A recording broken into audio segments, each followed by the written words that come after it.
Programa não recomendado para menores de 10 anos. Mais saúde presente nesse que é o primeiro congresso do mundo sobre a relação intestino-cérebro. Vocês que acompanham tanto aqui no Mais Saúde, o quanto o intestino é importante, há tantos anos que a gente fala disso e traz profissionais incríveis para falar a respeito. Nós estamos assim com a felicidade de estar em São Paulo, com esse congresso fantástico aqui no Centro de Convenções Frei Caneca, e eu acabei, gente, de assistir uma palestra do Dr. Cristiano Ruiz, gastroenterologista, falando justamente sobre algo que é raríssimo aqui no Brasil a gente ouvir falar. A gente vê lá fora, a gente estuda lá fora, mas ninguém fala aqui no Brasil sobre isso. Agradecer a sua disponibilidade e conta tudo. Eu não vou nem interromper, porque ele é bárbaro, ele resume, ele fala legal. Conta pra gente o que foi sua palestra. Você tem, assim, 6 minutos corridos. Joia. Obrigado, pessoal, pela presença de todos vocês. Obrigado, doutora Gisela. Bom, o tema que eu falei foi a histamina, intolerância à histamina especificamente. Quando a gente pensa em histamina, ela é uma molécula imprescindível no nosso sistema.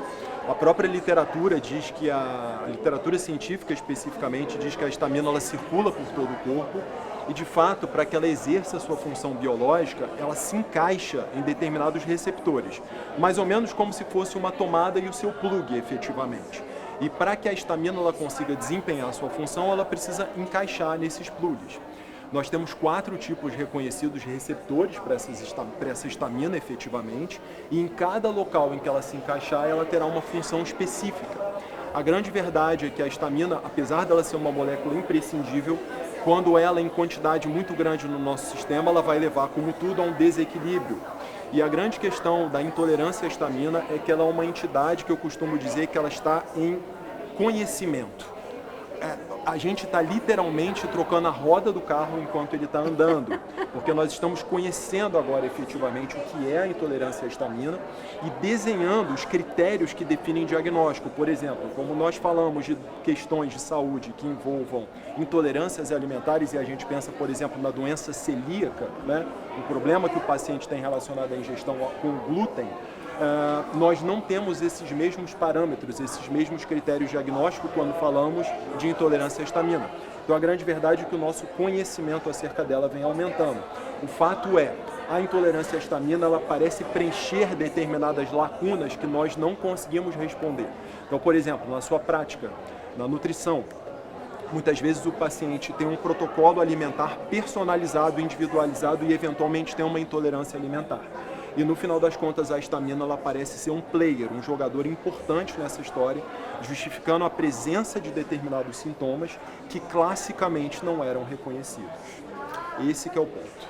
Quais são esses sintomas? Vamos falar um pouquinho? Porque de repente o nosso telespectador pode identificar. E uma coisa que o Dr. Cristiano falou muito importante, eu sempre falo para vocês, anotem. Não é normal ter uma enxaqueca do nada, não é normal de repente, nossa, hoje eu não dormi a noite toda. Tem algo envolvido aí.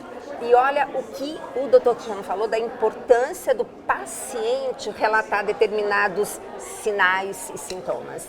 Exatamente. Então, o que nós observamos especificamente nessa condição da intolerância à histamina, a primeira coisa que chama a atenção para a gente pensar que a histamina pode estar sendo a molécula envolvida nessa intolerância, nesse desconforto, é a rapidez com que os sintomas aparecem. Então, normalmente, a pessoa, quando tem uma intolerância à histamina, ela tem uma manifestação clínica muito rápida. Entra aí um ponto importante que é o diagnóstico diferencial, ou seja, diferenciar a alergia alimentar com a intolerância à histamina, porque na alergia alimentar a tendência é que a manifestação clínica também seja rápida. Então, esse diagnóstico é fundamental. Aquela história, a gente não vai ficar suspendendo, tirando o alimento que vai ser bom, importante para o nosso sistema de quem não precisa. Mas a necessidade do diagnóstico diferencial, porque como a histamina ela é essa molécula que circula pelo corpo todo e encontra esses 4 receptores, nós sabemos que esses receptores estão no estômago, no trato respiratório, no sistema nervoso central, né? Então os sintomas eles podem ser os mais diversos possíveis: dor abdominal, diarreia, desconforto, em alguns pacientes constipação intestinal, taquicardia, secreção nasal, sintomas como se fossem quadros respiratórios. Os sintomas são os mais diversos possíveis. Acelerar, assim, a cabeça assim acelerada, Sim, o que a gente chama mudança de de comportamento. taquipsiquismo, a pessoa que de repente fica acelerada depois de comer um alimento e a associação nítida com a ingestão de alimento e rapidamente a manifestação clínica. Isso é uma coisa que chama a atenção. E lembrar que nós temos a histamina que nosso corpo produz, né? E temos a histamina que o alimento tem e produz. E temos uma histamina que é, na verdade, uma degradação de um aminoácido. E aí vem aquela pessoa e fala assim, não posso comer mais peixe. Porque eu comi um peixe e olha como eu fiquei cheia. Porque histamina, gente, é aquilo que a gente fica tudo vermelhinho, né? Quando tem uma alergia. Mas será que foi o peixe? Será que de repente não foi outra situação? Conta um pouco pra gente. Exato, e isso daí é uma coisa que é bem reconhecida, por exemplo, as agências de saúde, como a própria Anvisa, já reconhecem há bastante tempo essa toxicidade alimentar. Então é aquela velha história da pessoa que diz, nunca fui alérgico a peixe e um dia comi e passei super mal. Essa é uma questão que é a toxicidade pela histamina. E a outra é quando a pessoa, com pequenas quantidades, que não seriam suficientes para causar sintomas na população geral, elas já apresentam a sintomatologia como se estivessem literalmente intoxicadas. Essa é uma questão que o paciente refere para a gente. A impressão que eu tenho é que eu comi e fiquei intoxicado. E de fato é. Só que o grande problema aí não parece ser a quantidade de histamina no alimento. A quantidade é uma quantidade normal. Exemplo, tomate. Tomate é uma fonte de histamina. Então a pessoa comer um tomate médio e se sentir mal.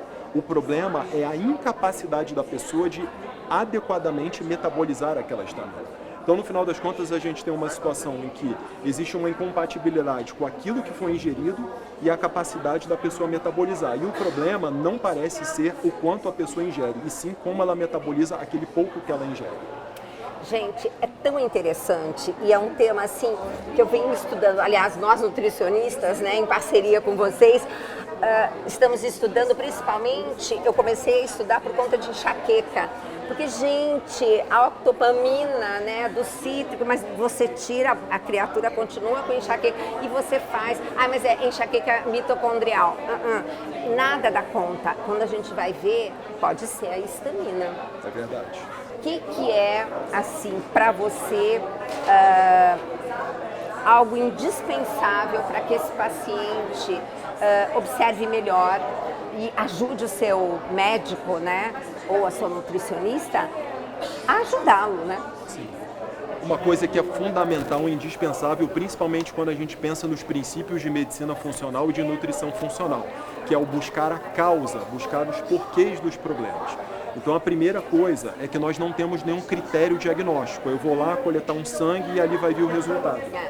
Mas existe uma coisa super importante que nós devemos fazer, não só ao próprio paciente como o profissional de saúde, que é a questão de autoobservação.